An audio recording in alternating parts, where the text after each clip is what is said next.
Hey, how is everybody? Lou from RV Habit.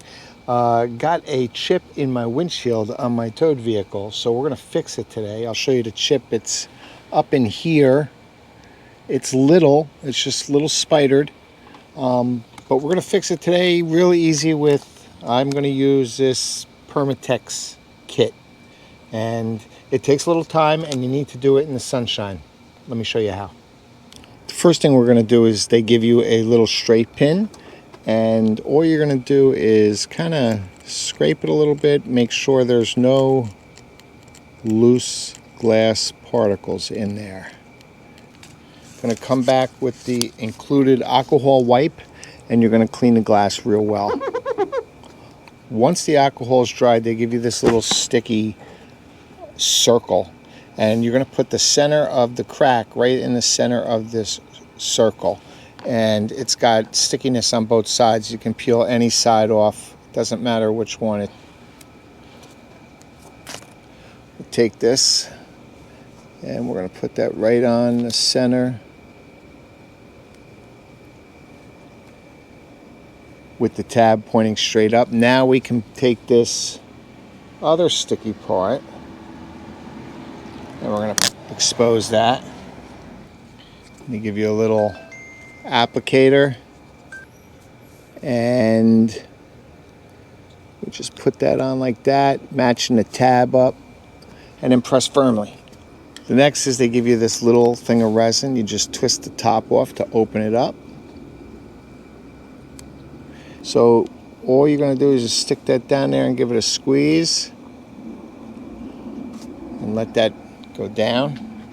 Now you're going to take this syringe they give you, and it's got a lock on it. You're going to stick it in there. That'll create an airtight seal, and you twist it, pull up, and you're going to get suction in there. And what you're trying to do is get the air bubbles out of there.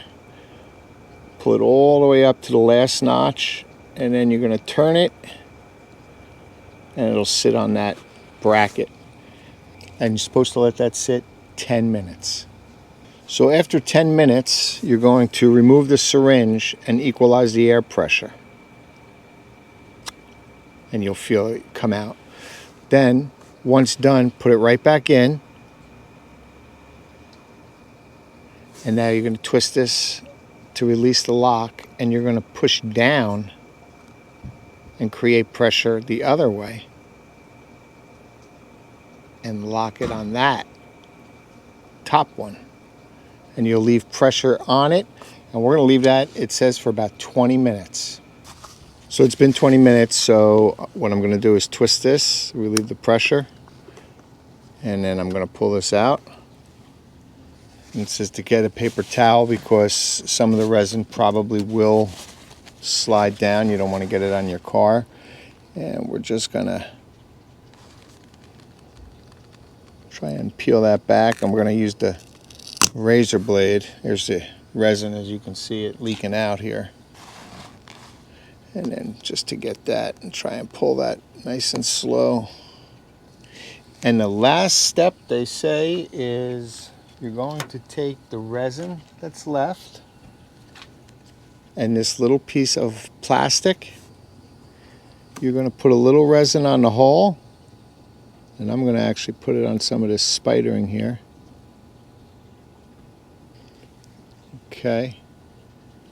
See if that works. Put the plastic over this, and what you want to do is use the end of the razor blade to get any air bubbles out. That's got to sit in direct sunlight for a minimum of 15 minutes. If you don't have direct sunlight, it says it could take up to an hour or two. The ultraviolet light is actually what dries it. But let's come back in 20 minutes and see what it looks like.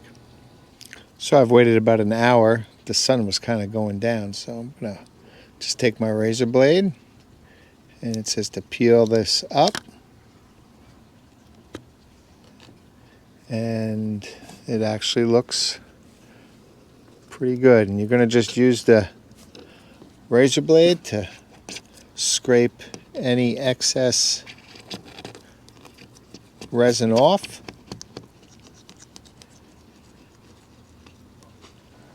And that's it, all fixed. And that's actually pretty smooth there. Now I do have just a touch of spidering from where it was originally chipped. Hopefully this repair will slow that spidering down. Only time will tell. As always, I appreciate you watching, and if you see me out there, say hello. See you soon.